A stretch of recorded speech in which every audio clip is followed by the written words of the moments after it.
Mer hayraniki masim. Batmen ze Soghomon. Hayestani masim. Good evening. My name is Salvador Carrasco. I am the head of the Santa Monica College, or SMC, film production program here in Los Angeles.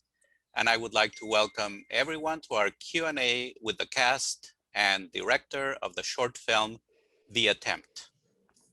The SMC film program and our co-host, Arpa International Film Festival, are honored to be hosting this event precisely on the eve of Armenian Genocide Remembrance Day, which is observed on April 24th to commemorate the victims of the Armenian Genocide of 1915. April 24th, 1915, was the date of the deportation of Armenian intellectuals from Constantinople. So it is fitting that an academic institution like SMC should stand behind a film like The Attempt, whose tagline is, "What are we if we forget?" I am a film director from Mexico, and I was hired a few years ago to help create a filmmaking program at Santa Monica College. The premise of our film program is that we offer a high level of education and film training at the lowest possible cost. We believe our students will succeed based on their passion, work ethic, and attitude, and on the quality and humanistic impact of the stories they tell through their films. Towards the end of our 2-year program, we have a capstone class in which students make a film together under our close supervision. I am the instructor of that class, and I select one of the projects submitted by our students. Such was the case with The Attempt, which was presented by then 19-year-old student Daniel Despart, who is half Mexican and half Armenian. Daniel wanted to tell the story of Soghomon Tehlirian in a way that would show the moral complexities involved in one of the most difficult choices a human being could possibly make, taking another person's life.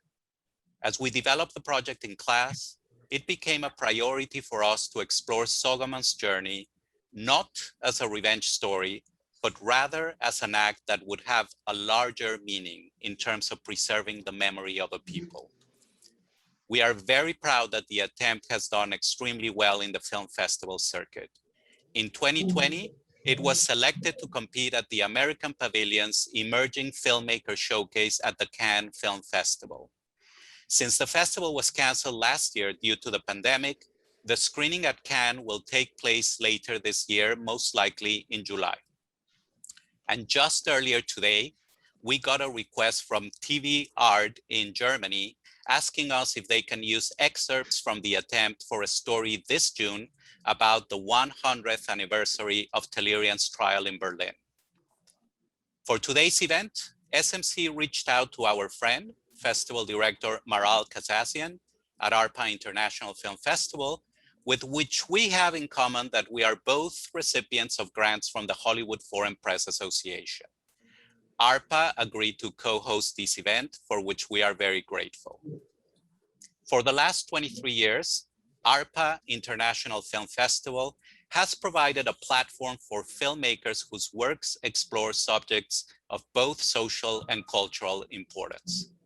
The festival, founded in 1997 by Silva Minassian, has continuously embraced the diversity among local and international filmmakers who are the embodiment of their subjects, raising social awareness globally on issues that impact us all. The festival's vision has always been to encourage independent filmmakers to tell their stories on themes that foster cultural understanding and dialogue.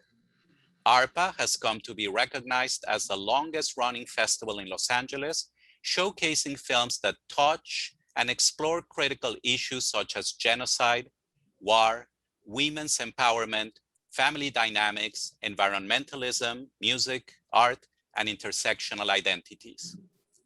This year will mark Arpa's 24th year. The festival's director, Maral Kazazian, and jury liaison, Sonia Keshishian, along with their dedicated team, will work tirelessly in bringing to their movie-loving audience films that will inspire and entertain. Before I introduce our moderator for this evening, I would like to share with you the trailer for the attempt and remind you that we will keep the link to the 30-minute film itself active until April 25th at midnight Pacific time. So without further delay, here's the trailer of the attempt.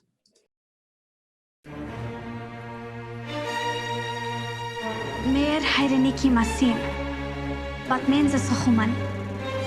Hayestani masim. Where should I start?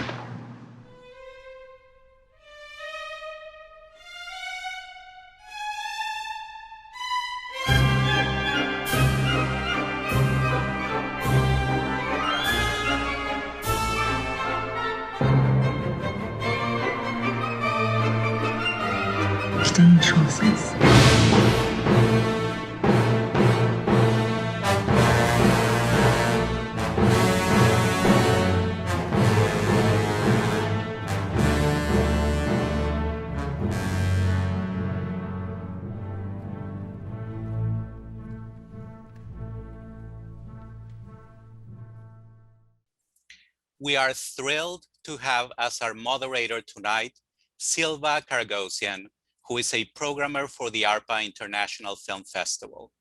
A graduate of UC Irvine, Silva will moderate tonight's Q&A.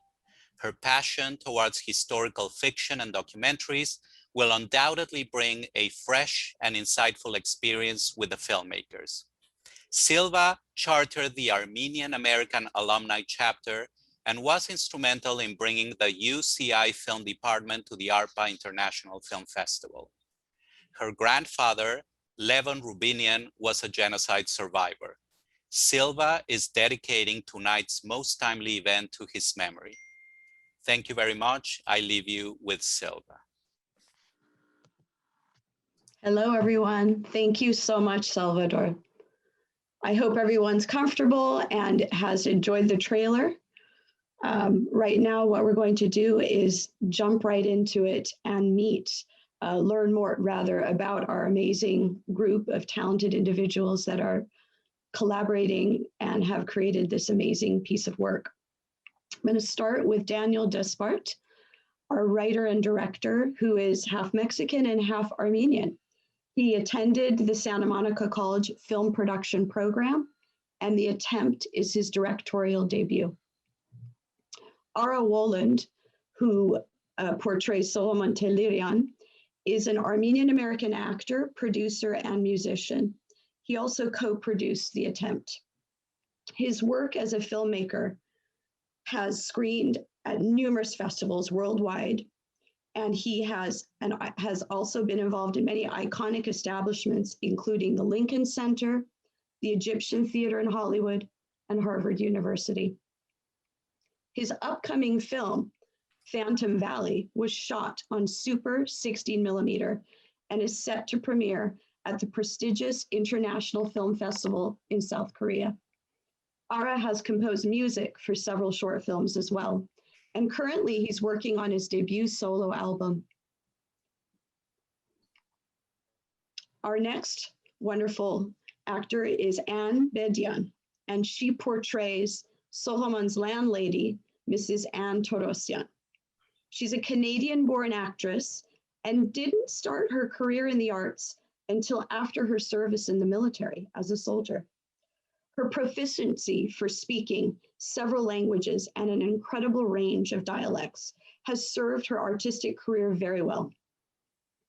Bedian is fluent in English, French, Armenian, Spanish, German, and self-taught reading Hebrew and Russian. She's also very skilled in performing roles which require dialects, including Middle Eastern and European.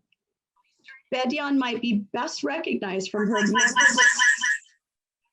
her memorable guest star on the Emmy-nominated episode of Curb Your Enthusiasm, The Palestinian Chicken, ranked the highest rated episode in Curb history.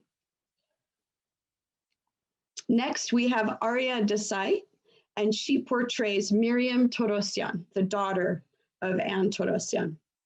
The Attempt is Arya's debut as an actress, full of promise, If the attempt is any indication, she will surely have a spectacular career. She is of Indian descent. Paul Chepikian portrays Talaat Pasha. He's a Greek Armenian born in Saudi Arabia. He's lived in Cairo, Egypt, and Beirut, Lebanon, until moving to the United States in 1963. He spent over 40 years behind the camera until returning to acting about 2 years ago. Next, Mariam Vardanyan will be introduced. She is portraying Soghomon's mother. She's an actor, a dancer, a writer. Mariam has been honing her craft from a very young age. She's done theater and film and is also very versatile as a dancer, having chosen flamenco as her forte. Mariam has the ability to play a wide range of characters from different parts of the world and is also fluent in Armenian, Russian, French, Spanish, and English, of course. Now, we also have wonderful production folks that are part of the SMC team. We've got Drew Davis with us, and he is the production coordinator of the SMC film program. He'll be helping also to monitor the Q&A. So much appreciated in advance, Drew. Also with us, we have Simone Bartesaghi.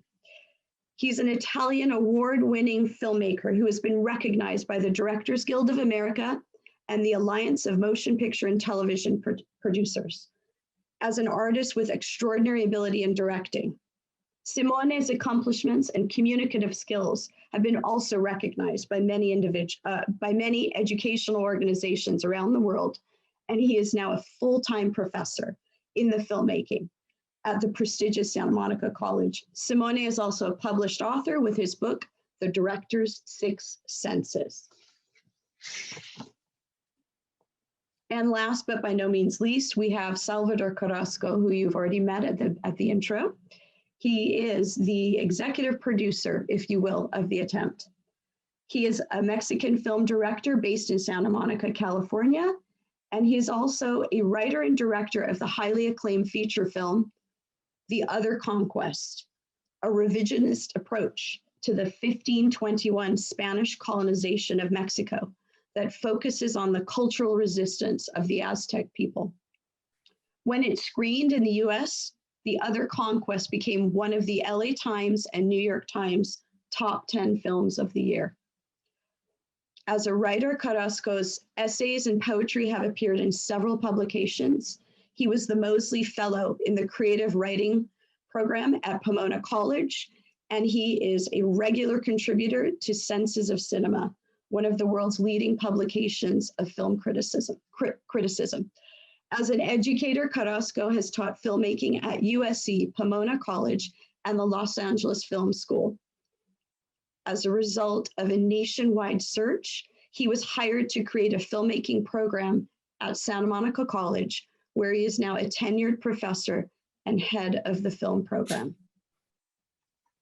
We've got an amazing group of individuals who have gathered here today for this wonderful Q&A that we're going to now dive right into. So without further ado, one thing I want to say, actually, I take it back. We would love for our audience to also participate. So please utilize the Q&A function in your Zoom and go ahead and plug in those questions, and we will get to them when time allows and in the order received. Right now, we're going to dive into discussion. And like I said, without further ado, let's go ahead and start with Daniel, if we may, the director.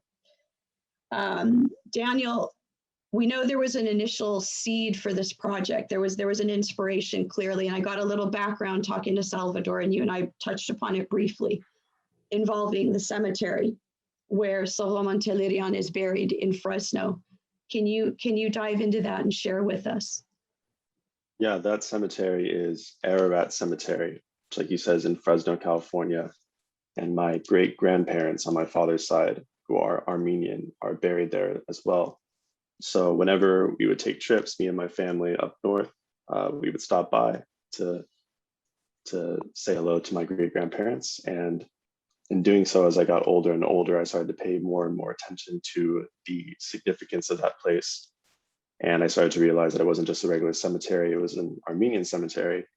And that the large eagle monument in the middle of the cemetery belonged to Soghomon Tehlirian. And in reading that monument, I came to understand who he was. And I was about 12 or 13 when I decided to go and look him up on the internet. And in doing so, I learned about him, then also learned so much more about the Armenian Genocide. I had heard of it and been told a little bit about it, but I wasn't aware of too much about it until then. And so it was just such an incredible story to me. And after learning about the assassination, Operation Nemesis, and everything that went with it, it stuck with me because as a little kid, I was always very obsessed with spy stories and James Bond, that kind of thing. So it just captured my imagination. And then when it came time in college to present an idea for thesis, it was the first idea that jumped to me. And it was pretty much, it was a bold idea in the sense that it was a period piece, and I wasn't sure if it would get picked, but I figured, this is a thing I'm passionate about, so I might as well present this forward and see what happens. And I got very lucky in Salvador appreciating it. Well, absolutely. And we're so glad you did. I mean, it's something I learned about, but just what he did to have that background that we're going to discuss more about who this man was, or your artistic license to determine who he was and how he felt and how he could possibly make such a decision is really powerful. I'm gonna jump around as much as possible, but I'd love all of you to please, if you want to chime in at any given time, please feel free to touch upon points. But wanted to ask Paul a question based on your character being this demon, right? Those of us in the community, in the Armenian community, who are aware of who Talaat Pasha was. How was it for you as an Armenian and a Greek Armenian, no less? So Greeks and Armenians both have that animosity towards the Turkish people of the Ottoman Empire. But how did you feel playing this character? How were you able to humanize him too? It's a challenging role, no doubt. Yeah, it was not an easy decision. Yeah. I mean, it took some soul searching. I was fortunate that Arya referred me to the project because we had worked together. Wow. And we worked together well. And I can't say that I came close to not doing it, but it took some soul searching. Yeah. And in the end, I realized I'm an actor. The story needs to be told, and I need to tell the story.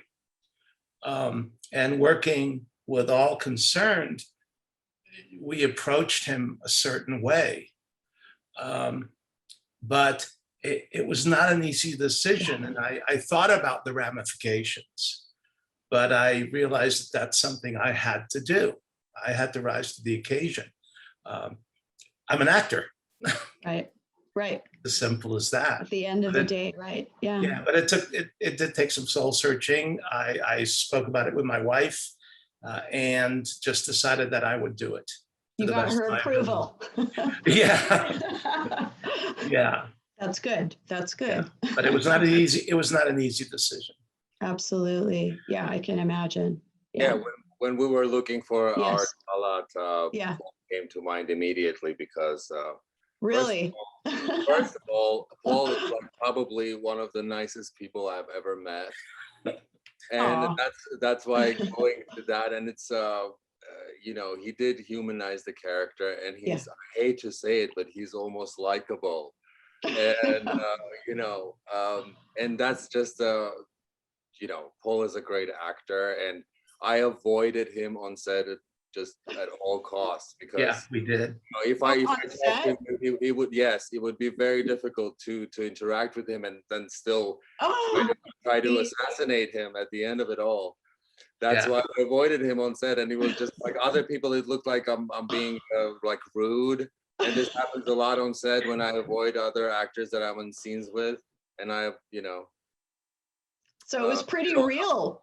That scene where you're in the movie theater and you are so close So, I mean, then you've got real emotions going through. How could I possibly do this to Paul? Wait, I'm sorry. He's No. portraying.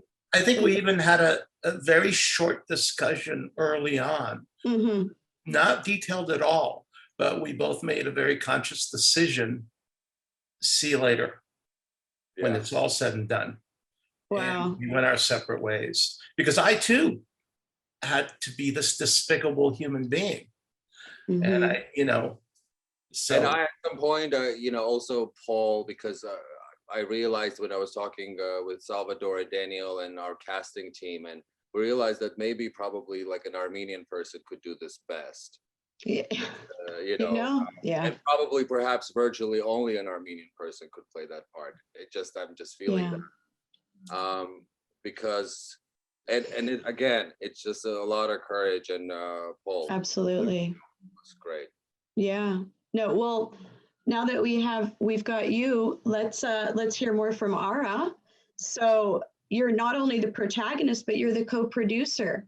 How did you juggle all that? That's a lot going on for one person. So honestly, it was just kind of things aligned perfectly. When I met Daniel, and I realized that we are basically pursuing this story for the same reason.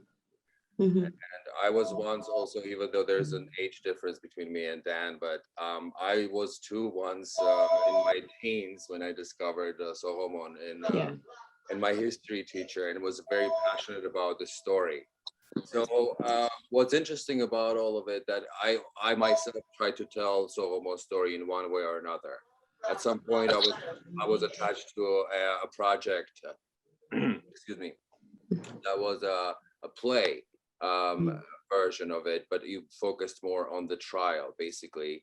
Just right after when our film ends, that's when the trial began. So at some point I was attached to a play. So I did a lot of research prior to meeting Daniel. So I had all that knowledge already, and this character pretty much developed when Daniel reached out to me, and we realized that this was absolutely meant to be. And we both wanted to tell this story really badly. And also Salvador, he's just like, it blew my mind that a Mexican director was so passionate about the Armenian cause. And this is what I've been doing my entire career, ever since my very first film that I did in 2008. That was also about immigrants, about survivors over the Armenian Genocide. So I've been telling these stories forever, but just for a Mexican director and producer to be so passionate, and then Daniel being half Mexican and half Armenian, it was such a beautiful blend. And also with my knowledge, and basically I was at that time based in Los Angeles, and I worked with a lot of Armenian actors, and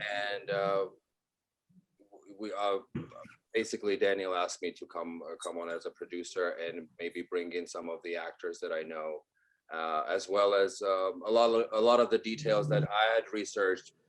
I basically read everything that you could possibly find about Soghomon by that point. Oh my gosh.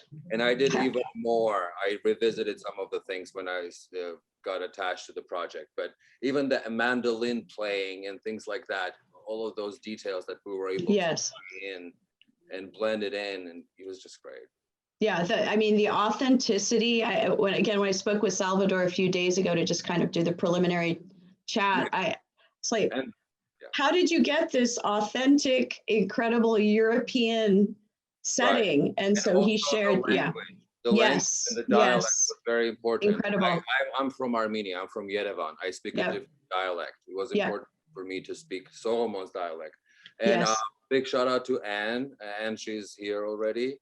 But Anne helped with that as well. We ran the lines because Anne is really good in the Western dialect. And running lines with her and rehearsing helped a lot. And I have friends who are from Syria and Lebanon that were able to help me and coach me so I could put that forward. So if you're watching and if you liked what I did, thank you very much. And that's my friend.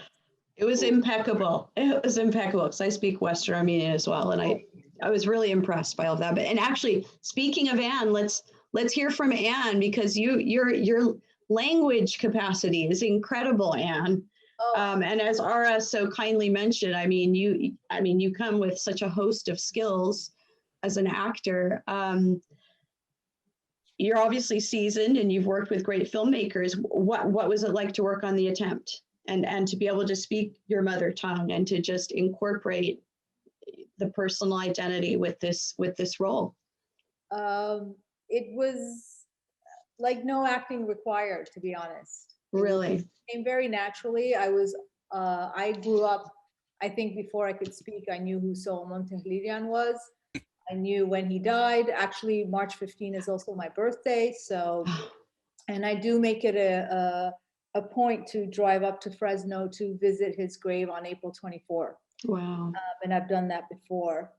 And I was born in the diaspora. So for me, I was raised under the ARF flag, the Armenian Revolutionary Federation. So we grew up learning our history through the songs, and they all explained what all this was.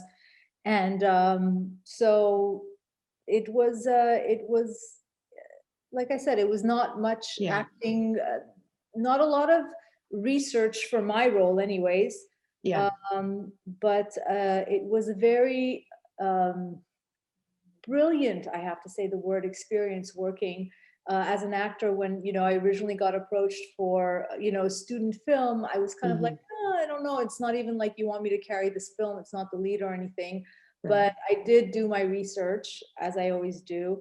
And the first thing that interested me is always being available and there to help anyone who wants to tell the story about Armenians or an Armenian filmmaker. So I would want to support either way, student film or not. But what really prompted me was once I Googled Professor Carrasco. It's like, aha! Like, ding dong. I was shocked. I was pleasantly shocked. I'd done a few short films or independent films. I've worked mostly with studios, network TV shows. So, and I've had pretty good successes in independent features or short films. I've seen one of my films go to 26 festivals, 6 awards. I've gotten Best Actress twice, but I never saw a record like Professor Carrasco when he makes a movie with students who are the first time doing the film and they get to the Toronto Film Festival or to Cannes. That's unheard of. That's unheard of. Because you don't just need a foot in the door. You need a foot in the door and you need a great movie. You need a combination of everything. And I saw the quality of what was being done. And this was by no means a student film. I'll be the first one to tell you that. This was not a student film. So I was gladly on board and no questions asked. Yeah. Definitely not in the typical sense, right? I mean, it's above and beyond completely. I was blown away watching it. Yeah, thank you. Thank you so much. Daniel, speaking about films and tackling this project, as Anne mentioned, it was, it's been done so well. Did you find it intimidating? How did you go about doing this? I understand the spirit of collaboration in the Santa Monica Film Department is incredible. Your program has this amazing collaborative spirit. So perhaps you could elaborate on that in the program and just how it all came to be. Yeah, well, there was a very good support system all the way throughout, and it really helped that I had two great co-producers, Michael Azovsky and Olivia Shapiro, who were my classmates that I picked to be the co-producers on the film. Everybody ensured that when it came down to it, a lot of the logistical stuff was I was focused on the storytelling and the creative part of it, which was a big help and a luxury. So it very much felt more akin to a studio production in the sense that, I did my job, the producers did their job, Arya did his job, everybody was very much working in place. And of course we all, as far as the classmates go, we all got a good experience for all the different roles and what was happening. When it came down to it, I was doing the director work. And so was a huge boon to the production. And then also just in the run up to making the movie, we had so many, we had a lot of drill sessions and time to practice and audition with the different actors and figure out the scenes before we went in, and a lot of sessions of just talking about the script. So there was a lot of lead up going into it. And of course, the whole thing is just a very busy process. So there's not a lot of time to think about things. There's no downtime. You just kind of go and hit the ground running, which was exciting. It was very enjoyable to have it to be that way. Because how long of a process was it? From start, roughly. Just curious how you put something together like this. Maybe if Carrasco can remind me how long a semester has been, how long it's been. Okay, a while since I was in a school. Semester. Wow. But basically a semester, yeah. Incredible. He's laughing. Do you want to comment, Professor? Sure. So it's a semester where we pre-produce the film quite thoroughly, as Daniel said. So we work things out in class. First, in terms of developing the script. Believe it or not, this started with a 10-page script. And then we develop it in class, and there's a collective sense of ownership about the film, which I think is one of the main attributes of our program. I mean, yeah, it was written and directed by Daniel, which makes him a fundamental piece of the puzzle, of course. But everyone who participated, I think, feels to a certain extent that this is their film as well. And that's a philosophy of the SMC film program, that below the line is as important as above the line, because otherwise things don't happen. And you need the grips and the electrics and the assistants and everyone. Everyone is fundamental. And I think we really behave accordingly. And, you know, for instance, in those development sessions, people give ideas and some of them get incorporated into the script, and the script evolves organically. So it ended up being perhaps a 16-page script, something like that, that resulted in a 30-minute film. And the film itself is shot in 8 days. Towards the end of the semester. So 2 long weekends from Thursdays to Sundays. And then the following semester, we post-produce it. So we work on the editing, and that's a complex process until the films get locked. It's one of the most important things, to lock picture. And we really want to make sure that we got it right. So we spent a few months doing that. And then when we all believed that, okay, this is a locked picture, it goes into sound and music and visual effects, if any, and so forth. And so, you know, if everything goes well, it takes about a year. It took a little bit longer in this case because there were some challenges. There are always challenges with any film. One of the challenges here was the music. And in the end, we found the right way of approaching it. You know, partly the music of Aram Khachaturian, the Armenian composer. Beautiful. And we also had original music composed for the film by Michael McLean, performed by the Mixtape Quartet, you know, and there's a connection there as well, because the leader of that string quartet is my son, who happens to be a cellist. So it was wonderful to collaborate with him as well.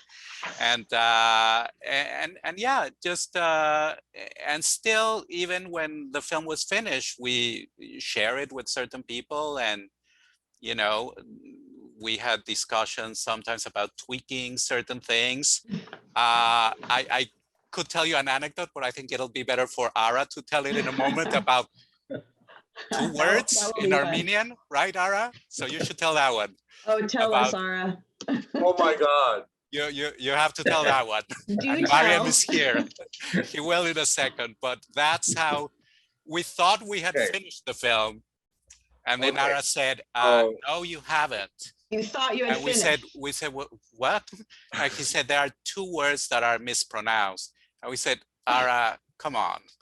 And he said, there are, and I'm not going to have my people hear those words mispronounced. Good for you, Ara. And we reopened the film, we unlocked it. Mariam who, by the way, now you can see her. She's over there, Madam Oh, hi, Vardanyan. Mariam. It was incredible. We did a special ADR sessions to correct those. And look, we absolutely believed in what Ara was proposing because that's what we wanted, that level of, Yes. you know, perfectionism in the film, because that's what we set out to do. Well, I'm on the edge of my seat. What were these two words? Yeah, Like, he'll tell you in a what were the moment. But words? before I forget, one thing I wanted to say is that I had introduced Maral Kazazian, but she's with us as well. She's Yes. the festival director of the Arpa International Film Festival. She's our friend. She's been a great supporter. And I also wanted to acknowledge that she's here now with us and that Yes, she Mariam is. also joined us. Yeah. So thank you both for being here. And then at some point, Silva, whenever you consider it appropriate, I got a little text by our cinematography supervisor that apparently there was a little glitch when we played the trailer. Oh, Since okay. it's only 1 minute long, maybe we can play it again later, because I really wouldn't want, of all people in the world, Vishal Solanki to be upset about that. So, would you like to try again now? Might be a good we can segue redo it after the two words. in a moment, because Ara has to tell us about Yes, the Armenian come on, Ara. language, and I'll mute myself now. Thank you. Are you ready? All right. So Okay. there are so many. That's why I'm glad you mentioned what we're talking about, because we had overall, like throughout this production, the wars, the language has been something just, but I paid so much attention. This is why the language is very important to me. I'm with Anne about that too. Yeah. And thanks again, Anne. But with the language and everything and the words, but this was afterwards. So in post-production, let me just say about this one, which was very interesting. And this is the very first word in the movie. And I wanted to make sure that that one was going to be correct. And this is something that was added in post-production. This will also tell you a little bit about like how films are changed in post-production sometimes. This was something that was added, and I was not present at the time. I was already living in New York. So I wasn't present at this session where Mariam was wonderful. Hi, Mariam. So Mariam was invited for an ADR session. And this was something that was thrown at her, and this is not her fault at all. This was, I wish, you know, as a co-producer, I should have been present because this is a language situation. And Ara, what is an ADR session? I'm sorry, I don't know. ADR is when the voice, certain words and the voice is re-recorded for the film. Sometimes during production, some words don't come out clear enough. Sometimes things, like I said, are changed. Dialogue is changed, and it needs to be re-recorded. And sometimes our things are added that were not there at all. And this was that case when the creative team decided that they were going to add the word "wake up," which there are two versions where there are two when Soghomon is falling asleep at the beginning of the movie. So because we have two dialects, we have the two big ones is the Western and Eastern. So there are two ways to pronounce this word, but because we know where we are, and this is the you know, the other side of Armenia that's spoken Western. Yes, exactly, the Western dialect. And so the word, and once that word was thrown at Mariam, and she is from Gyumri, Armenia. So she spoke it as Artnatsit, which is, that's how we say it in Armenia, but it was supposed to sound like Artnatsit. Yes. So then I receive a rough cut. So let's just focus on this one because there are so many anecdotes, and there's actually one that I can't even say on air because it's actually swear word. So don't say that. There were other ones like that, but that one, Art and Seed, and when they sent me a rough cut and they said that this is nearly finished and it's 99% and it's like the final thing. So when I put it on and when I just heard that very first word. And it was right away, it was such a thing for me. And I'm an emotional person. I'm an actor. You don't want to have an upset actor, you know, on your hands. So yes, I had to make sure that we correct that. And Mariam was so amazing to work with on that. We spoke on the phone, and then I was virtually present at the session, and we were recorded with Quinn at the Enhanced Media. post sound for us. They were also very cooperative, and they were willing to open that big project that, if you post person, it's a lot of like, I can't imagine. Yeah. Open that big project and fix that thing, but it was totally worth it. Yeah, the attention to detail is phenomenal in this movie. It's absolutely. That's the only way to do it, and that's why when I met Salvador and Daniel and everybody on the team, we're on the same page, and we decided that this has to be done, and everybody's meticulous on this project. Yes. And speaking of you being from Armenia, I'm going to jump into Mariam also being from Armenia, because we haven't heard from Mariam, just little agreements, just little sounds. So Mariam wanted to ask you, these scenes are supposed to be taking place obviously in what was Western Armenia, right? And there are these powerful memories, that these visions that Soghomon keeps seeing in his mind's eye. Can you talk to us about them and about the powerful symbolic meanings associated with this imagery and these symbols?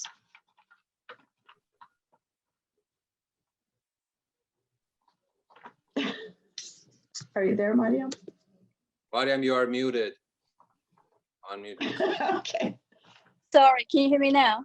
Yes. Oh, yes. sorry. Yeah. So yeah, the first thing that hit me when I saw the set and I saw the people, the image was so real that I was I was numb. I saw the image, and 1 second I felt like it's really happening, but it hit me so well that I didn't need to prepare myself as an actress to go to into the character and act. It was real, because you're seeing children on the floor, you see the horrible image. Yes. And our production did an amazing job that it helped you so much. And of course, as an Armenian and as in Gyumreti, that I've seen so many, I have seen earthquake, and then I grew up, the genocide is part of me. It's me. So I don't want to say the word beautiful, but the whole production was done so beautifully that it took me to the place, and I felt it, and I really appreciate it. One more time, that really who we are and who was and who is, I don't want to say who is Soghomon Tehlirian, and Arya, he has done amazing, incredible job as an actor, because I was playing his mother and I was looking at him and he was so real. He was so good. I'm like, yeah, that's so, that's him. Yeah, I really had an amazing journey with the project. Well, both of you have these incredibly haunting eyes that are so evident and so just beautiful. So both you and Adr, and also Arya, by the way, we've got to hear from Arya. She's got beautiful eyes as well. And we were so impressed by you being a part of this and portraying this young Armenian woman so well, and really inspiring Arya to grapple, with his choices. Would you like to share with us more on how you felt being a part of this production, your debut as an actor? Yeah. So I, like you said before, this was my debut. I'd never done anything. I'd done lots of stuff in theater, but I'd never done anything in film.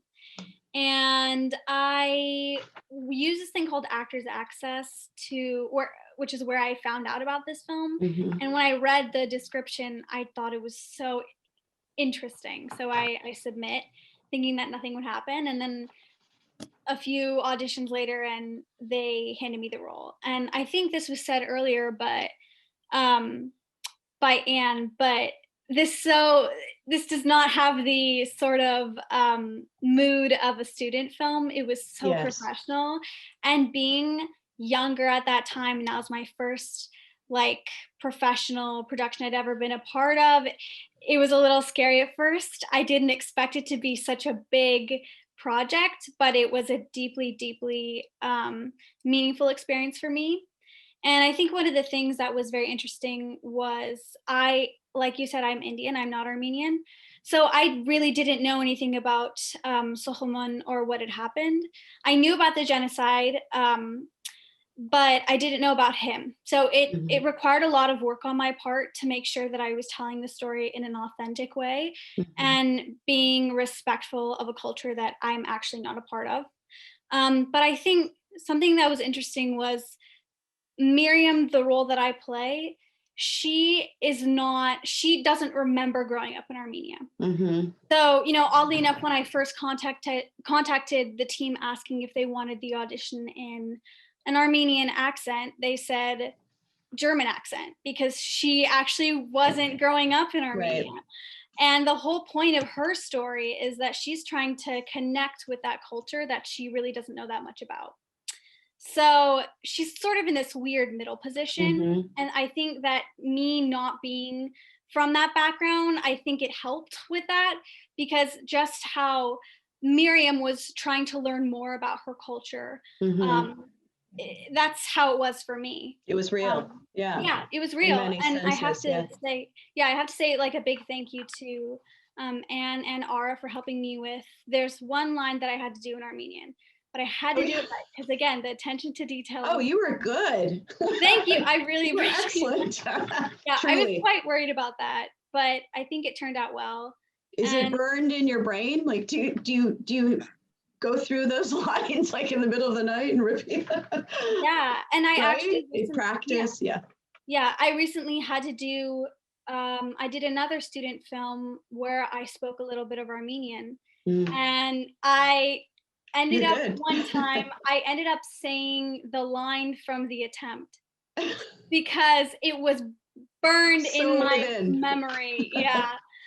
So it was a wonderful experience. And I'm really glad that they trusted me, being as young as I was and not a part of that culture, that they welcomed me with open arms. Well, you see, I mean, obviously, as everyone in the audience is well aware, I mean, it's such a multicultural cast, even though, yes, some of the actors were of Armenian descent, but I mean, the cast, the crew, I mean, it's such a wonderful conglomeration. So, and there's so many universal truths that you guys have uncovered and explored in this one exploration of Soghomon. I mean, there's genocides happening all over the world still. There's active genocides in every branch on earth right now. So it's a very universal message that we have.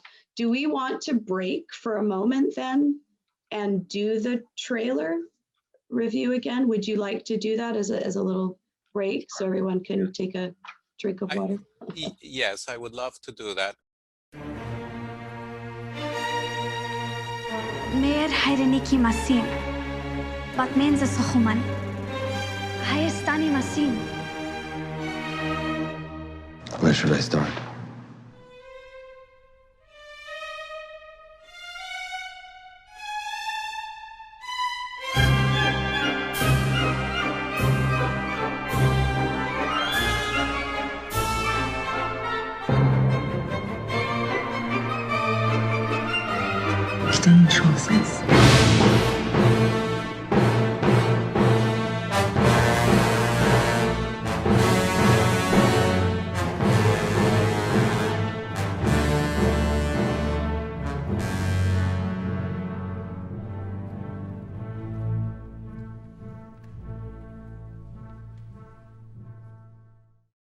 It was nice to watch it after hearing the actors speak.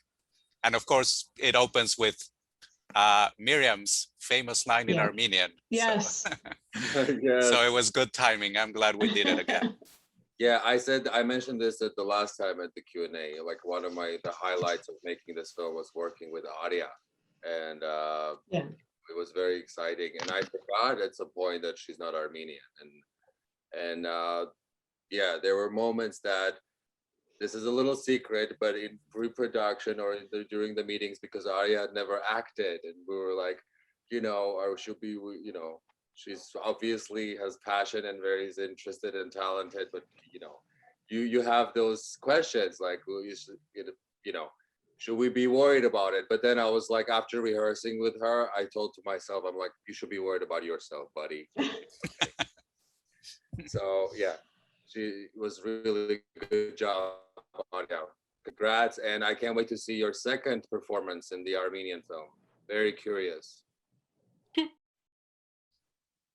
Oh, what is that, Arya? Do you want to share with us, or is it kind of top secret under wraps right now? Or I can share it. Okay. It's called Forget Me Not, and it was made by the Chapman School it's the Dodge College of the Arts. And it's also about the Armenian genocide, but more coming, it's very complicated. I don't want to reveal too much, but it's more coming from a modern perspective, blended with a little bit of flashbacks from what actually happened at the genocide, which is where my character, the world. Oh, wow. So and again, I got to do another period piece, which was great. Well, yes, clearly you're please send me the link when you have. I will, definitely. Oh my gosh, I'm actually wearing my little forget-me-not in honor of the genocide. It's tiny, but it's right here. Silva, so, yes. If I may, just very quickly, because I'd be remiss if I didn't. Of course. You know, I've been behind the camera for so many years. I just have to give a shout out to the Santa Monica College Film Program and the professor.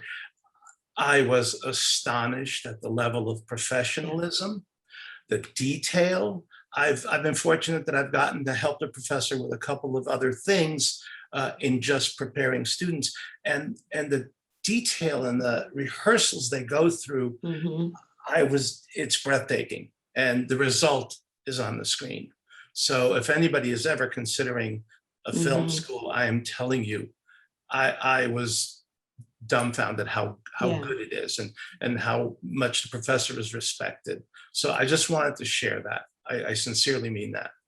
It's truly remarkable. And Arya, you've been involved with the filmmaking program, right? Would you like to talk about some of the classes that you took and the experiences that you had in the program? We're trying to convince her. Oh, I thought you had. I am mistaken. I am sorry. So briefly, I just saw in the trailer, I just saw the movie theater scene, and since I have Paul here, and I just remembered shooting that scene, we were only able to get that movie theater for an overnight shoot, and that was one of those things that you start at midnight and end at 6 a.m. So on top of it, and these are things that kind of, as an actor, when you're tired and you haven't slept or whatever, you kind of learn to, when you have tools, you learn it for in your, to use it in your advantage in those vulnerable states. And it was a very emotionally, extremely high frequency scene. And I was on top of there, over there somewhere on the roof. And it was like literally 3 or 4 a.m. and we haven't slept. And Paul is over there and I'm over here sweating, emoting, and it was just very intense. It's my favorite, one of my favorite scenes. Oh, it's so intense. It's so intense. Yeah. Between that one and the final assassination scene that we shot at the Universal lots in Hollywood. So that one, another little secret, we had to break for a month and then pick up and film that scene. I don't know. Is that okay if I'm telling all these production secrets, Salvador? Okay. Arya, I was going to say. There are no secrets here. Well, I'm glad, because guess what, folks? There's a lot of people asking, where did you film? Oh, were you on location? So those are several of the burning questions in the Q&A. So if it's okay to share, please share. For a month. So the Universal, the breaking for a month during a production and leaving the pivotal, the most important scene for like that, it's very nerve-wracking. And I had to go travel in between. And usually production, they didn't want to let me go, but things were arranged and I had to go. But Universal, again, everything, when things align, when things work out, and they worked with us and they let us come back a month later and just finish that final scene. but it works seamlessly. You couldn't tell, and it worked for the better. I just, from my point of view, I really appreciated having that month and coming back with a fresh energy, because it's a very energetic scene, that last scene. It was timed very specifically when he comes out of the building and until he goes until the end. We rehearsed and ran it so many times. So it worked out for the better, I think. That break. Oh yeah. Great. Yeah. Yeah, and the other one of the other questions in the Q&A is about location. Did you have to go to do a lot of location scouting? Yeah, I'll let the production SMC. Please. Please chime Daniel, in. why don't you address that, Daniel? Yeah, we did a lot of location scouting. Okay. That was probably the most challenging aspect of the film, was to recreate 1920s Berlin, Southern California. The interiors of the house, of the apartment, are in like near Long Beach. It's a 1920s period house there. The movie theater is, I'm blanking on the name of it. It's here in LA. It's not the Egyptian, right? Or the Alex? Not the Egyptian. No, it's okay. It's I want to say it's Los Feliz, one of those. I'm blanking on the name of it, but it's a great theater. That was where we shot that, and then the exteriors for the assassination scene are Universal Studios Hollywood, which was pretty cool. Yeah, no doubt. Yeah, I heard this. I was hearing more about that story from Salvador, and Arya touched upon it. So incredible. You had that limited amount of time and you made it completely just jam-packed, got it in, did what you had to do. Yeah, incredible. Yeah, it was nerve-wracking because we only had one day. And so many of the most pivotal scene, the assassination, happens on that day, happens on that lot. And if we don't get it, we don't have a movie, and you're not going to get to go back. There's no second day. So it's definitely nerve-wracking, but we got it. It was all good. Yeah, no doubt. So Alex here is asking a question about that final scene and the locations. If we rehearsed or staged the scene. Alex, thank you for the question.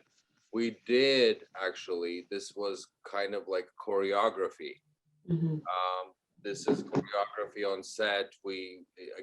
Everything is timed, and me and Paul were practically dancing in that scene. But yes, we again ran it so many different times, so many different ways. Just like choreography, and like with me, stage combat and things like that from the stage, from theater, really helped with stuff like that. That's how I prepped for the scene. And when you're in theater or training program, you learn how to fall or how to properly without hurting yourself and all things like that. So number one thing when you're on a set is safety. So whatever we did, however, with prop weapons and things like that, anytime you work, you just number one is safety, that you don't want to hurt anybody. But yeah, that scene was incredible to work with Paul. And it was, again, very high energy, very emotionally challenging scene. Oh yeah, absolutely. I've got so many more questions, but we've got a very general one, and I would love for Maral to explain. The question is, what does Arpa stand for? And I just thought it'd be a nice opportunity for you to explain more about the collaboration with Arpa and SMC. Thank you, Silva. You're doing a great job, by the way, as a moderator, and all the actors and the writers and producers. You guys are just so amazing. The question is what Arpa stands for. Arpa stands for Arpa International Film Festival, and so it's not an acronym. That's why we don't capitalize it. Arpa is the name of a river in Armenia. That's where it comes from. And it was Silva Minasian, the founder of our festival, of AFMA, had Arpa Foundation for Film, Music, and Art, is the person that came up with that name. And I also want to thank one of our previous, actually one of the first directors of the festival, Alex Kalognamos, who was instrumental. He's the one who introduced me to the amazing professor, producers, writer Salvador Carrasco. And without him, this wouldn't have happened. And we are very pleased, we're very happy that we hooked up together and we co-sponsored this event. And as Salvador said earlier, this is a very important time that we picked to screen this film and do this Q&A. You know, it's genocide. I'm wearing the button that we came out this year, and you know, genocide denied is genocide repeated. So therefore, you know, it's let's put an end to this genocides once and for all, and hopefully a few more things will happen in the next few days. I don't want to say anything, I don't want to jinx it, so hopefully we will have history made tomorrow as well. I also want to, again, just thank all the audience for attending this event, because it is very important for us all to keep it alive, keep it, you know, as you know, the movie Promise said, you know, keep the promise, and let's make sure that the ancestors, our ancestors, I'm also I'm a granddaughter of a genocide survivor. So therefore, if we forget what happened, history will repeat itself. Thank you. Thank you, Maral. You know who we have not heard from yet, and that is not intentional, is Simone. We would love to get a few words and hear more about your involvement with the college and all the wonderful things that you've done to contribute to this amazing program. Thank you. First of all, it's great to be part of this panel and to hear these great stories. I'm Italian, so born and raised in Italy, and history is a big part of my culture and my family.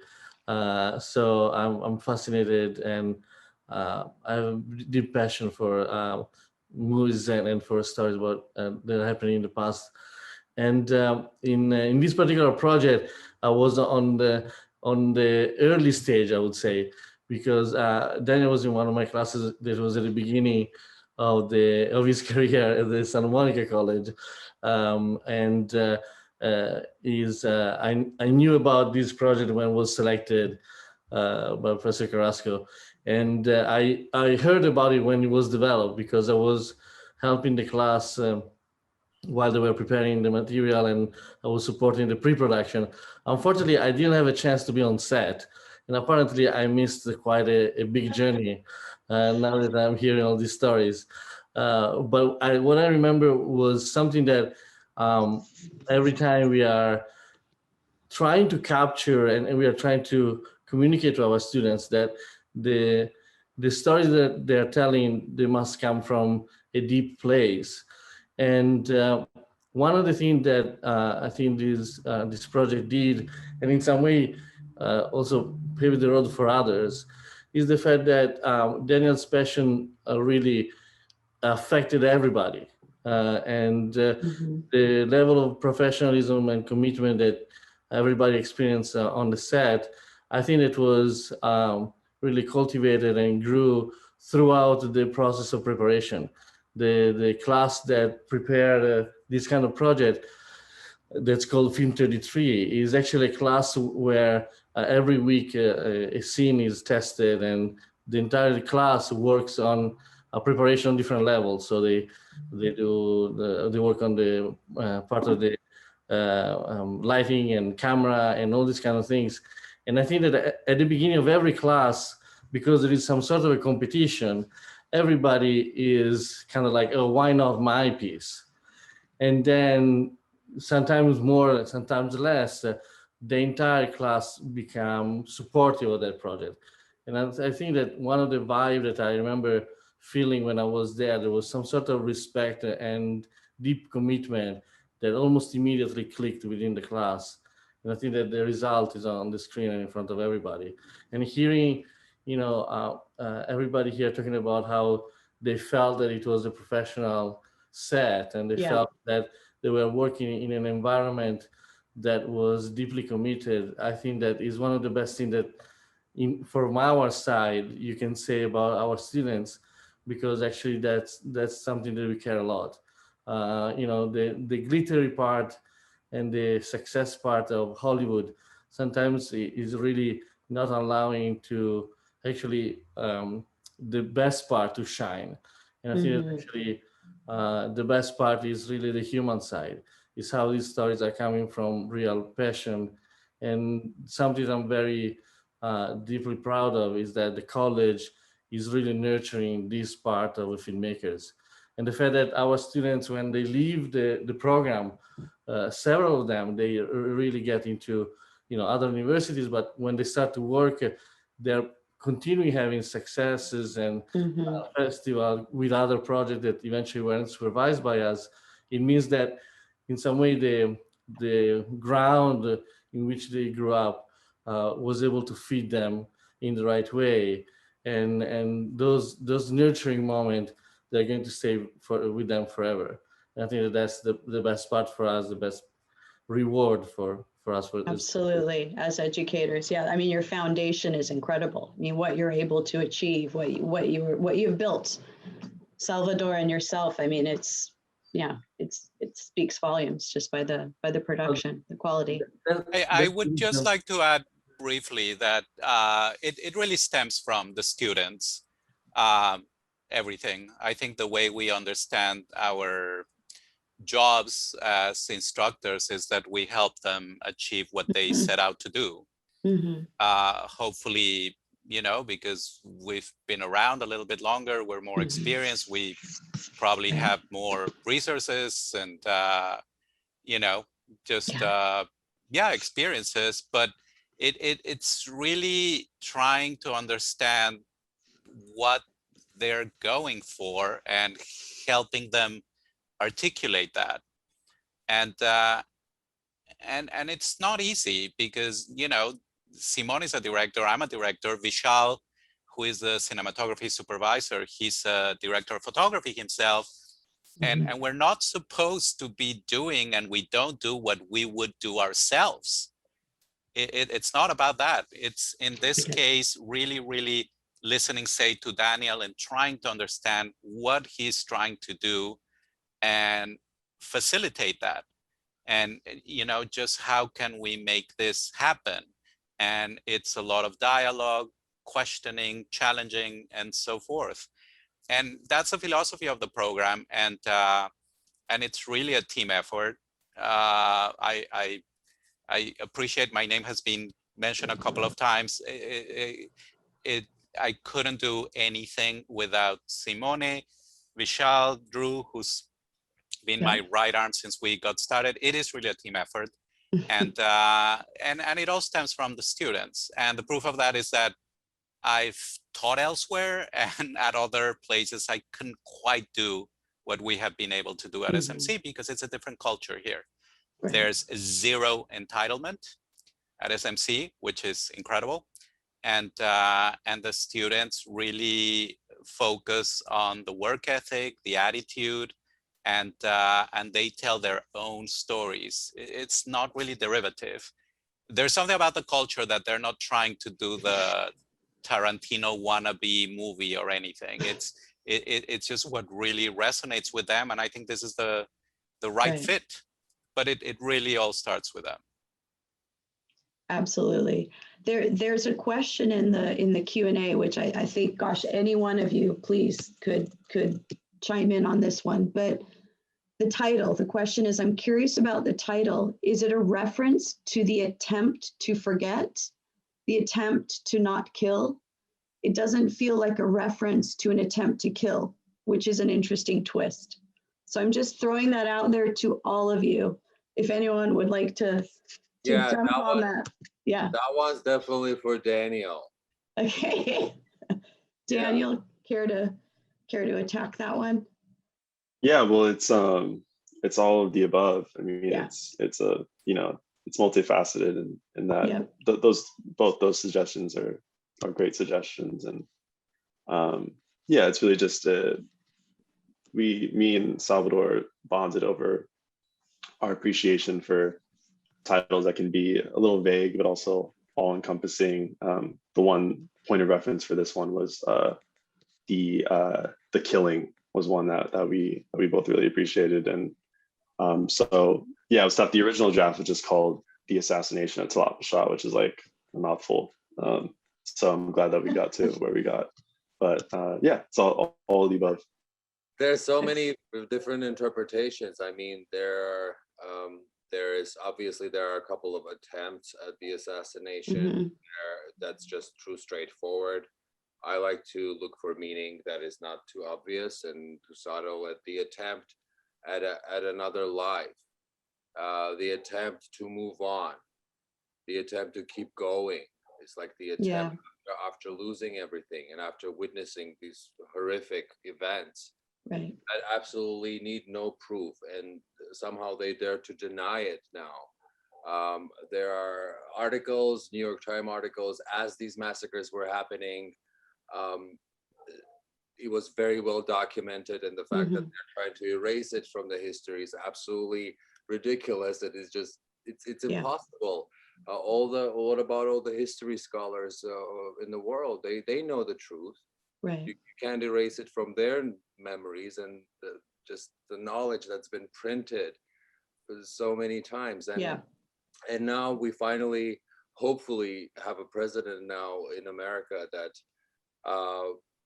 this is what Maral was alluding to. We're trying to be kind of tomorrow and perhaps the next couple of days could be historic and could be revolutionary. And we sure hope so. Yes, and could be the thing that all of these presidents have promised to do. And we finally maybe have that, just the man who's going to do it and to stand up to the bullies, stand up to the dictators, and acknowledge, and this will be a huge move for us. And we're all working together on this. And this is all the attempt. And even this is a step towards awareness and recognition. And we won't be silenced, and we'll be, like I said, my very first film was about it, and now one of my recent films are about it, and we will not stop. We will keep writing songs and movies and things, and writing books and memoirs about it, and until it gets recognized and it is brought to justice, and then we can move on and heal our that is attempt at a normal life that we deserve.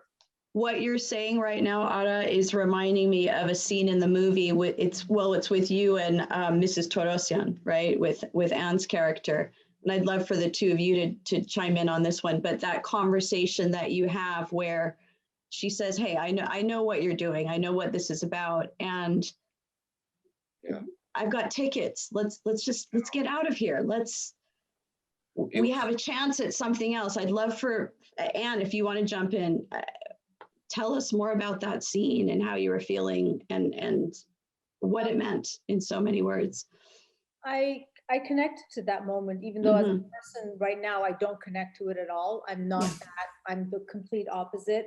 I'm a descendant of genocide survivors, both sides of my family. And I know all the horror stories, and I'm not one. I was raised in a very, very different mentality, but our parents, and depending what generation you're from, maybe their parents, came from a place where, we didn't talk about the genocide till after 50 years. Right. It just was like, make a life for yourself, move on, survive, replenish. Go on. Happiness was not part of the equation. Survival was the thing, and it was just not spoken about. It wasn't spoken. It's not that it didn't happen and we decided 50 years later to come up with this story. It just was not spoken about. Nobody spoke about it, and you'll hear it a lot also with Holocaust survivors. Yes, it will say that their grandparents they didn't talk about it. There's a reason that our father of classical music, Gomidas, he lost his mind because he witnessed what happened, and he ended up in a mental asylum. They just didn't talk about it. What do you say? What do you explain? So for 50 years, for a generation and a half, it was just like, it was about survival. If you can get away, if you can just forget it, if you can just put it past and just be thankful that you're alive and make a life for yourself, just do it. Right. And we think about what stage you were at in the movie. It's 1921 when you guys are, I mean, this is only 6 years after the horror. So, you know, it's pure survival. Right. So The children of the survivors weren't there yet to seek justice and revenge for their, you know, forefathers. So at that point, it was a survival thing, and it was like, if you have a way out, just get out and make a life for yourself. Because doing this one act, you survived all this way. Why risk it now? Right. You're here. Just keep going. And that is an easy thing to do. But also you have to live with what you witnessed. If you were in 1921, if you what you witnessed, because what Soghomon witnessed, the mass murder of all his relatives, was exactly what my grandfather witnessed. You know, for a very long time, we thought my uncle's, he named his firstborn son Vartan, and we always thought that was his father's name, because that is very traditional. He named the firstborn. And he happened to have his last child, the fifth one, a son again, because he had 3 daughters afterwards, and then the fifth one came out a son, and he named him Hovig. But we always assumed that grandfather Bahram's father's name was Vartan. That's why he named his firstborn Vartan. My uncle's name was Vartan. And one day he said to us, no, Vartan's not my father's name. And we were like, well, who the hell is Vartan? Why would you name the firstborn and not knowing that you would ever have a son again, Vartan? Who the hell is Vartan? You know, why would you risk it and have like 5 kids down the road?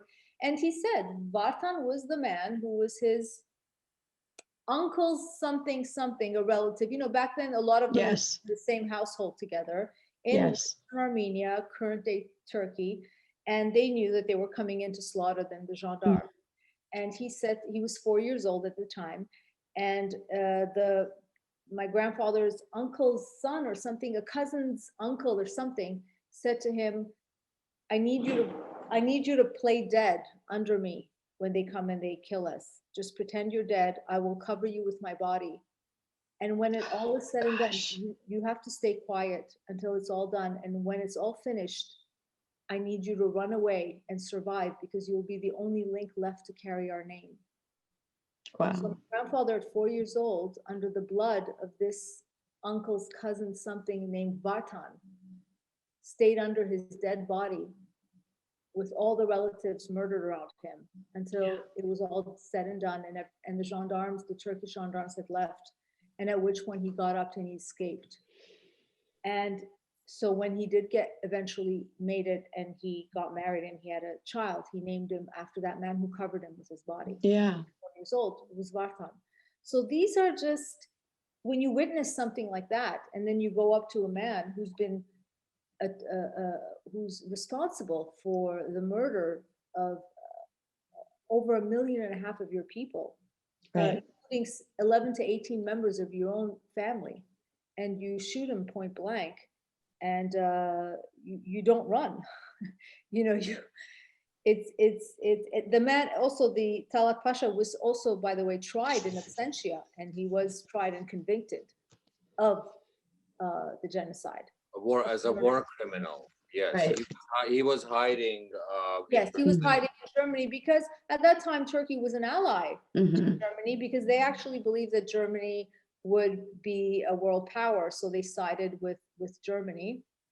And another thing was, during the genocide, they had a lot of help from Germans. I mean, Germans, you know, were very well known to be organized and very efficient, whereas the Turkish were more known to be barbaric.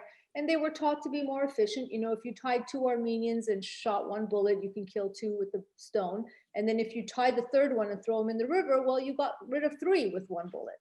So these were things that they learned the prehistoric gas chambers were thought of in Armenia, before they actually conceived them in Germany. So the Soghomons actually living through and seeing the slaughter of his people, and then that man actually going to the U.S. ambassador there, Morgenthau, and claiming their insurance policies, saying that I don't know where they went, but they forfeited all their, policies. We need to cash in on them. But anyway, so Soghomon's ordeal was true, the pain and the suffering. Just so raw. Mental crises that he went through. Yeah.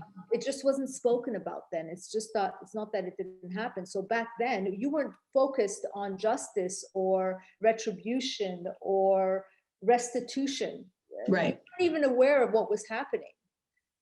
You were just worried about surviving and getting by and making sure you were okay. So you had a generation with she came from, yes. Right, with PTSD. I mean, it's, and mental health was not a hot topic in the 1920s. So yeah, I mean, it's the topic. Right, right. So, and which leads me to another, the scene, leading into, or following rather, your conversation with Soghomon, when you're saying, hey, let's go. We can get out of here. You don't have to do this. So there's that, and those, that mental anguish that he's going through, that you're going through, because you are also trying to protect your child, and so you've got Arya's character, Miriam, then there's that scene with Arya and Miriam, and she's like, tell me, that was so compelling, because that is what you just said, they didn't talk about it, and this is only 6 years later, and then this went on, because as these survivors survived and thrived and grew and had families or whatever, they just wanted to be normal and not have that hanging over their heads. So going back to Arya's character, I mean, she knows, there's more to this story, and she's curious. And I don't know, Arya, if you want to jump into that a little bit, into how you got into that headspace with that, because it was very compelling. I mean, you're very, it was a really beautiful scene. So where you're talking to him, and the red lips and the searing eyes and the, it was great. So, yeah. Yeah. I mean, yeah, like you were saying, it's interesting because there's this it's not one is right and one is wrong, that somebody's trying to hold something or withhold some information from this young girl. It's just that they're coming from completely different generations. I mean, there's not that much of a separation, but it's, like you said, a different mentality. One, group of people is thinking about just surviving and moving on, and another one really wants to connect and get to know what happened. And it's interesting because Miriam was there when she was really, really young. So, I mean, she was present for that. She ended up escaping, but I tried to think of it as like she had a lot of little bits and pieces that she could kind of remember from her childhood. It's never even addressed what happened to my father. I'm sure she has a lot of questions about that too. And again, like, I'm not Armenian, and I did know a lot about the genocide because I have a lot of Armenian friends. And I've spoken with them about it. But when I did speak with them, I always tried to be very sensitive, because I know that even to this day, it's a sensitive topic because it's a fresh wound. It was never something that was nationally recognized, unfortunately. And it was real. So for me, it was also me trying to inquire more about it. I think I kind of thought of it as like, pretend that you're trying to ask a friend or a loved one, what they had gone through, because that is something that I've done in the past, in a way that's sensitive. And yeah, I think just that tension between this more youthful perspective of wanting to know, and, speaking with somebody who's seen all of these horrors was a very interesting scene, especially because this was like one of the first times I had acted in that kind of a capacity before. So I definitely was nervous going into that day, but I think it turned out really well. I mean, it was a wow scene with the dancing and the music, and it was just, there was a lot going on in that scene. And then that intense conversation. Ara, sorry, you were going to say something? Yes, somebody was asking about and complimenting us on the restaurant scene. And that's actually, it's a beautiful scene. Yeah, that's our production design team. Huge thanks to them. They worked tirelessly dressing it up with all the costumes. Michael Talaat, I believe is his name, who is the costume designer. I know he's Michael, last name. If I said it wrong, sorry, Michael. He's incredible to work with. He made custom-made costumes for us. For me, I'm sure, the suit I'm wearing was just entirely made from scratch. Yeah. And that scene was very intense. But here's a fun fact about this whole thing. Because Soghomon is Armenian, and we have a Turkish man, Talaat Pasha, and this is taking place in Berlin. And because this is such an international story, but because we were trying to tell the Armenian aspect of it, in reality, the landlady was German. The true story of Soghomon, when you read his trial, but this is the creative and artistic freedoms that screenwriters take.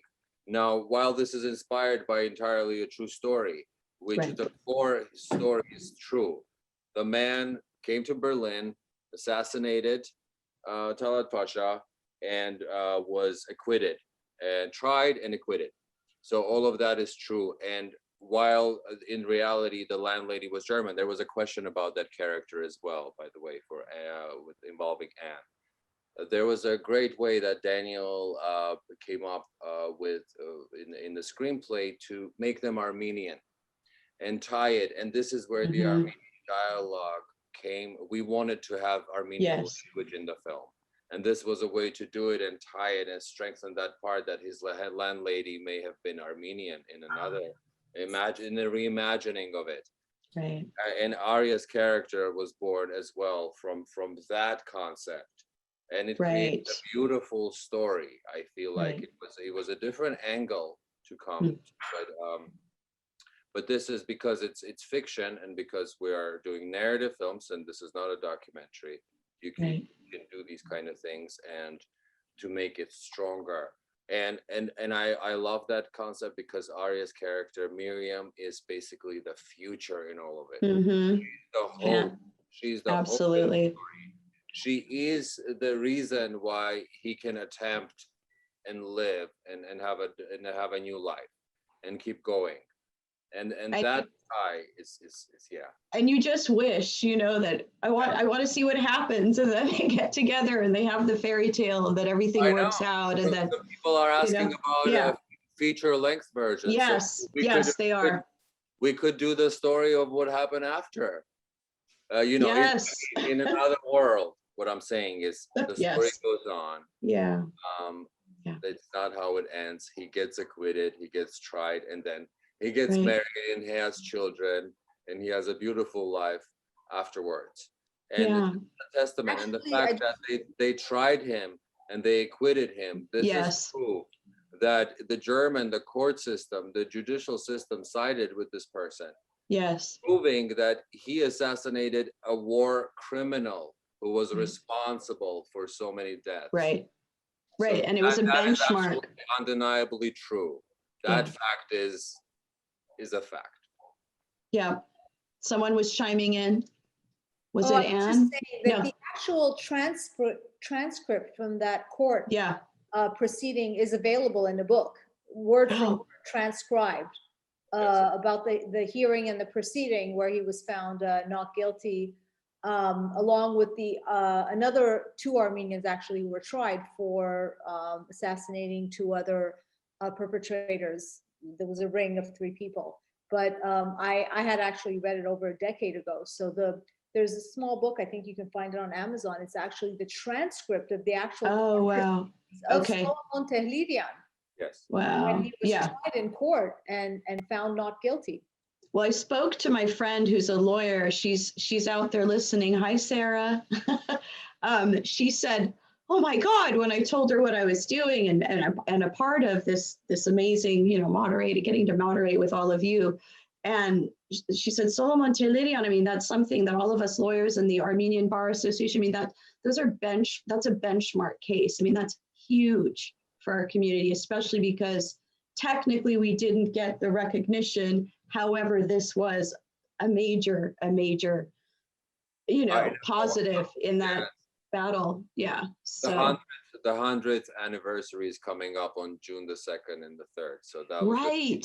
That's right. 100 years ago. Oh my gosh. This is a debate. This is the 100th anniversary of the whole that whole event. And right. Very special that 100 years later, here we are. Absolutely. About it and then telling the story. Yeah. So vivid. Oh, yeah. And as Daniel mentioned at the beginning, when we first started talking, how the whole inspiration behind doing this project and being in that cemetery in Fresno, the Ararat cemetery in Fresno, and wrapping his head around, as a child, what was this monumental? Is an eagle slaying a snake, right? Because I looked everything up. I didn't know about this. I knew just the basics. I knew that what Tehlirian did, and that's about it. So this has been such an amazing education. But for you to have that inspiration based on this visual and this, the fact that your ancestors are also, laid to rest there, that was very powerful. I don't know if you would like to comment any further on that, or if anyone else would, because sometimes these monuments, if we might think they're perhaps not necessary, but I'm assuming it probably caught his eye because it's such a tall, large with the eagle that you have to stop and say, who is it? Why did they erect such a huge, when you think about Daniel? I mean, it's just, it's hard to miss. But yeah, it was really that effect of being there as a kid and seeing it and reading the inscription underneath it that basically says, that here lies Soghomon Tehlirian who avenged the Armenian genocide, and you hear that and you're like, that sounds pretty huge. Why don't I know about that? Why is it in this little cemetery in Fresno? And it gave so much more importance to the place than I thought there had been. It wasn't something that I had paid much attention to until that moment. And that's why I really wanted to make the film, because it's a tribute to Soghomon. It's a tribute to what his story did for me, and what I think it did for many Armenians is it gave me an entry point to learning about the genocide and learning about what happened, and that's why the addition of Mariam's character comes in, and it's all about Soghomon being the inspiration for following generations to continue to learn about the genocide and to know why it happened. I just want to know, are you adding an IAN to your last name now? Funnily enough, my last name is, I'm Mexican, Armenian, and Italian, but my last name is French. Yeah, I was going to say your last name sounds right. I just thought, you're an international guy. Like you could wing it if you just put Despartian. It would be like, oh. Yeah, it sounds pretty good. It rolls off the tongue. It sounds pretty good. You could do it. It really does. Despartian. I love it. Why not? It's perfect. It's. I want to point out, it's interesting that I was raised predominantly with an emphasis of my Greek heritage. Okay. So what was great about this film is that I, late in life, learned like some of you. So it's something that I think is wonderful because you're never too old to learn, number one. And I learned about this man, and I struggled a bit, as I said earlier, because, we've discussed what a hideous human being he was, and I got to play him. But what was wonderful is that I don't remember if it was a discussion with Daniel or Arya, but he doesn't speak in the film, which was a conscious decision on the filmmaker's part. It made it challenging for me because I had to act without saying a word. But I remember, as I said, either it was Arya or Daniel who said to me, number one, it's not about him. Talaat Pasha, it's not about him, but one of them said to me, make him human, which was challenging. And I think the fact that I didn't know that much about it made it just a little easier for me to bring the human element to him. Otherwise, I would have made him just a despicable human being he was. And I tried to find that balance just in the way I carried myself. But I remember that being conveyed to me that, don't make him, we know what he is, just play him like a human being. And I remember particularly in the movie theater scene, here was this despicable human being and he was going to the movie, just like any of us would. And so I learned more about it. And at my late age, and that was what was wonderful, that it came to me. And Paul, that movie that you were watching in that scene when Talaat Pasha is sitting there watching the Fritz Lang movie, which, forgive my ignorance, I don't know much about Fritz Lang. So what was the symbolic significance there of that particular movie? Daniel or Arya could probably answer that better. We'd love to hear. Yeah. Titles, yeah. Yeah, that's Destiny by Fritz Lang, like you said. That's one of the gems of the silent era. And and that encounter actually took place where Soghomon had trailed Talaat to a movie theater before he had actually done the assassination. He had thought he had been there in the audience looking at him and thought about doing it then, but he wasn't able to. And so that was the inspiration for dramatizing that. But yeah, the choice for Destiny was it was a happy coincidence in the sense that the film is about death personified, and that's who we're seeing in that scene. So it just felt perfectly fitting. And also it came out in 1921, and could have been playing at the same time when they had gone to the theater. That could have been what they had been watching. So. And Talaat supposedly was a cinephile and he watched a lot of movies. So and that film came out then, so he could have very well been watching that one. Right. Yes, and there's also Soghomon Tehlirian himself wrote a memoir about his life, his autobiography. And there are scenes, very detailed scenes describing some encounters that he had and the tensions and stuff. So having that information, definitely, like Paul did such a great job, just like living his life and playing a character over, this elderly man enjoying his life, going to the zoo. And business as usual. Yeah, exactly. Which totally, as a human being, it stumps me. I'm the kind of person that if they give me change back and it's 20 cents too much, I go back and tell them.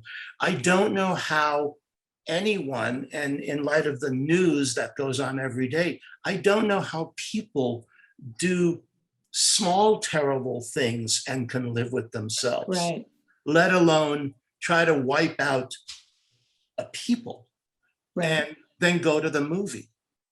I can't believe people just don't take themselves out. How do you do something like that and go to a movie? Yes, and it's very challenging. Like for actors, we're taught you cannot judge the character that you're playing, and and it's very hard as an Armenian for to just portray that and try to humanize this character and try to understand him and even maybe empathize with him in certain ways, which is empathy is what we do as actors. It's all about empathy and understanding, and you like I said, you can't judge the character when you're in his shoes, and you're portraying that in his mind he's the protagonist, he's the hero. Yes. And so and you kind of have to play everybody from everybody's perspective. It's their story. They are the hero. Yeah. I'm playing his story, you're playing Solomon's story, and that's sort of what was initially the choice I was struggling with. How do I do this? Right. But what's horrifying that actually Talaat Pasha as a character, as despicable as he is glorified in his country. And Oh, yeah. and there are a statue. There's an amazing memorial to him, and yep. And imagine if in Germany there was a statue of Hitler that people went to the park and put flowers and things like that. This is the fundamental issue that we have to deal with still. So Well, this people is like that are still borderline worshipped, and the president of that country is looking up to him as a hero, as a role model, and he's basically modeling himself after that. Yeah. Yeah. It's frightening. I think you guys are making a very good point, especially for Paul. You know, like I'll just a little acting rule 101. I'll give the bank robber example. If you're playing the character of a bank robber, you can't have the mentality of a bank robber. That's a bad guy. You're going to dumb it down. You're gonna be bad. A bank robber doesn't think they're a bank robber. A bank robber, as far as an actor is, that's my money and I'm going to get it. Yeah. If you play it any other way, then you won't be able to play it. Hitler did not think he was an evil man. He was saving the nation. He was bringing Germany back to its feet. He was getting rid of all the negativity, and he was praised for it, and he was looked up to. He did not think he was evil, to the point that when the Jews who did escape the crematorium finally did see images of Hitler, and they saw video footage of him petting a dog, they said, no, that can't be the man. Right. It can't be the man who's petting a dog, but sent us into gas chambers on a daily basis. This is not the man. You have the wrong person. Right? So you can't go in and either dumb a character down. As a woman, we face that a lot in characters. If you're going for somebody that you think is beneath you, I've seen it a lot. Girls who are coming from upper middle class families and who are asked to play a role of a very low class, poor neighborhood prostitute, and they kind of look down at the character, then you've lost it. You know, you're seeing something wrong with the character. Just like the bank robber, you can never look at it as wrong. You have to look at it from their point of view. So Talaat Pasha was in the same essence in his thing. One of his ways he convinced himself, just like Hitler did, to kill the rest of the innocent Armenians. Leaving any of them behind would mean that they would have children. That was very well put.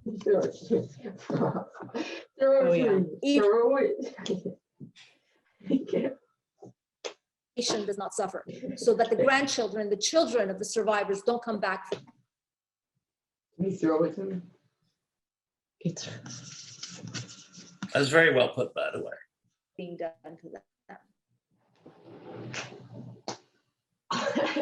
Sorry, it froze on my end for just a little bit. I apologize, Anne. I didn't hear the very last part, but that's okay. I know everyone else did. So, was I a Debbie Downer? By the way, that is a question that somebody asked in the Q&A. Will the webinar be recorded? Yes, it will be recorded. And I don't know the answer to this, but I'm assuming we will be sending it to all participants. Could someone give me a thumbs up or not to that? Are we sharing? Yes, we are putting it up on the SMC Film Program YouTube channel. Okay. So we have a YouTube channel there, and we have a specific list for these kinds of events and Q&As and sessions with filmmakers and so forth. So we'll send the link and people will be able to see it there and comment and whatever they like. And by the way, I would like to reiterate that so the film is not available to the public yet, so to speak, because it's still doing the festival circuit, but we made it available for a few days for obviously in relation to this event and Remembrance Day tomorrow. And the link is going to be active until the 25th at midnight Pacific Standard Time, so Los Angeles time. So if anybody's watching this, which might be the case, and you still haven't seen the film, but your curiosity has been arisen by this, is there a way we could put the link somewhere, Drew, maybe on the YouTube link if people want to watch it again, or, you know? because then on the 25th at midnight, we need to deactivate it so it can continue doing its festivals. You're muted, Drew. I'm not sure about putting it into the Q&A, just to keep track of that link. Well, anybody who's here came in through Eventbrite, so yes, we can resend it, and then correct. It's there already, but and we can resend it as well. I think a good idea is just to do a second sending. Sure. Since we have that list and everyone will now know, and and if I were an audience member, I'd love to watch the film again after having listened to Daniel and the actors. I think inevitably one will see it with new eyes. Oh, absolutely. Yes. I'm just looking in the Q&A. I don't know. I know there was a question about music. If anyone would like to answer that. I think Salvador covered that part. Okay. Yeah, just briefly again, there's music by Aram Khachaturian, and there is original music as well, composed by Michael McLean, a composer we've worked with before, and he's wonderful, and performed by the Mixtape Quartet. So we did a live recording session with a string quartet, two violins, viola, and cello, and it was great. I think musicalizing a film is always one of the most enjoyable parts. Oh, the Mixtape Quartet, by the way, I saw them live before I moved to New York. That was, I saw them in Los Angeles. Yeah. Very good. They were just very promising young group of kids, and Salvador's son plays cello. And that's also on our soundtrack. So definitely check them out. They have pages on social media. Thanks, Sarah. And since we're on that subject matter, those of you who've watched the film, the violinist in the film is our other son, the violinist, Sebastian. So he played, and that was really, really nice because he played there live when we see Soghomon and Miriam dancing. And I think it really gave a very nice spirit to the whole session. And remember, guys, you were doing the dance as they were kicking us out of the restaurant because our time was over. And we were just getting the last shots. It was literally, everybody was out, the crew, all the camera crew, everything, all of the props. It was just the actors, the one camera, and the violinist. Exactly. But they were waiting for us, and they literally locked the door once we left. I love that about movies, because you watch the scene and it seems like we did it in perfect, relaxed comfort. Maybe they did 27 takes. And we had like 2 minutes to do that, and it was insane. And it doesn't look like that, which is a tribute to the hard work of the crew and of course our really incredible actors. Oh yeah. Well, we're close to our finish time. It's about 7:55, so we have a few minutes left. I know there's still more questions, and there's probably some thanks that we need to Drew, are there any out. questions in the Q&A chat? I know you've been reviewing it. Anything we haven't addressed, perhaps? You know what? There is one I'm looking at right now. It says, congrats on the film. Ara and I both had films at Arpa in 2017. My question is for Daniel. As a first-time director in film school, how did you approach directing the actors? Do you have any acting experience yourself? I do not have any acting experience, but my approach was based largely on what Ara was talking about earlier, and that acting, I think, is about empathy. So it was really just about empathizing with the character and just kind of being the inner ear for the actor, the subconscious, when they need it. If they need any direction, that's what you give them. But really, when it comes to the day of, I think it's about most of the work is done beforehand. It's just about all the fleshing out and the discussions about where to take the character and what they're going to be feeling in that specific moment. That's all done beforehand. When you get there on the day of in the set, it's just about supporting the actor, giving them what they need, helping guide them. But yeah, really, so much of the work is done on the page and done by the actor. by interpreting that in discussions that you have before them. You don't need to get too, I don't believe that you need to be overbearing or give direction when it isn't needed. You just kind of just gently guide them.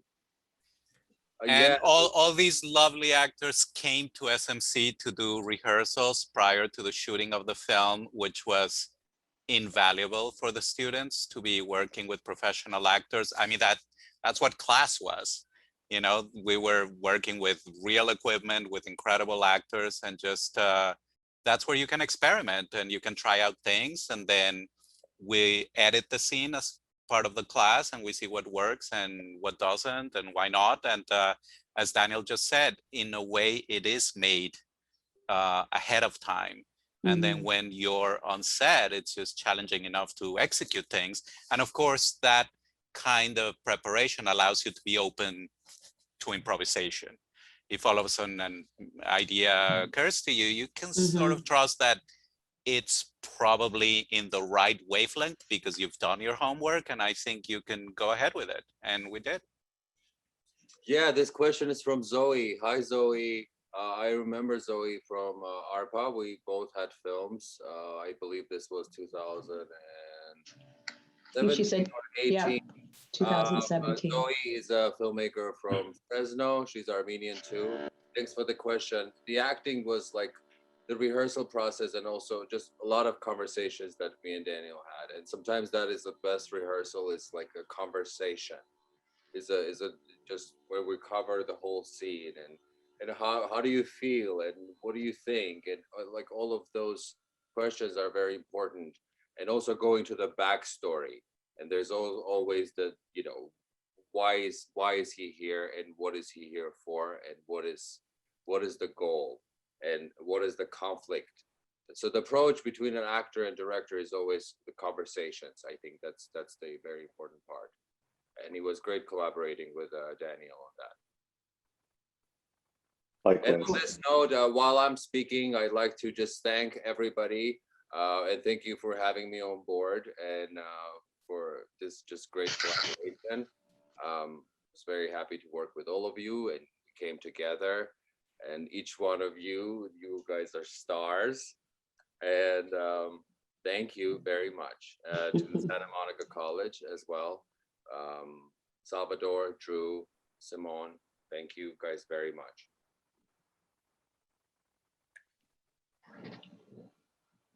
Well, on our end, thank you very much, everyone who participated in this session. It was incredibly enjoyable. I hope the audience felt the same way as we did. I can't believe that 2 hours already went by. That's great. And I hope we get to make another one with all of you. And Maral, thank you so much for co-hosting this event, for sponsoring it and helping us promote it and so forth. And Silva, big thanks to you, doing a wonderful job as a moderator. And I think we got to hear from everyone and get a sense of who they are and what they did and all that. And that's truly the mark of a wonderful moderator. Thank you so much. Thank you. And I do have a, Maral, please.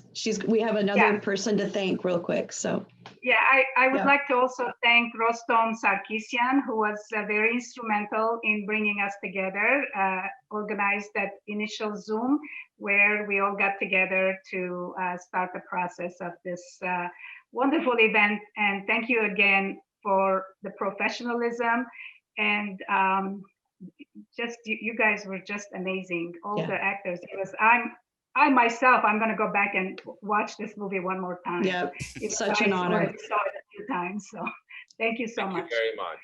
Yeah, thank you all. It was an honor to be a part of this wonderful Q&A, and I enjoyed getting to meet you all virtually. Hopefully someday soon we'll meet live.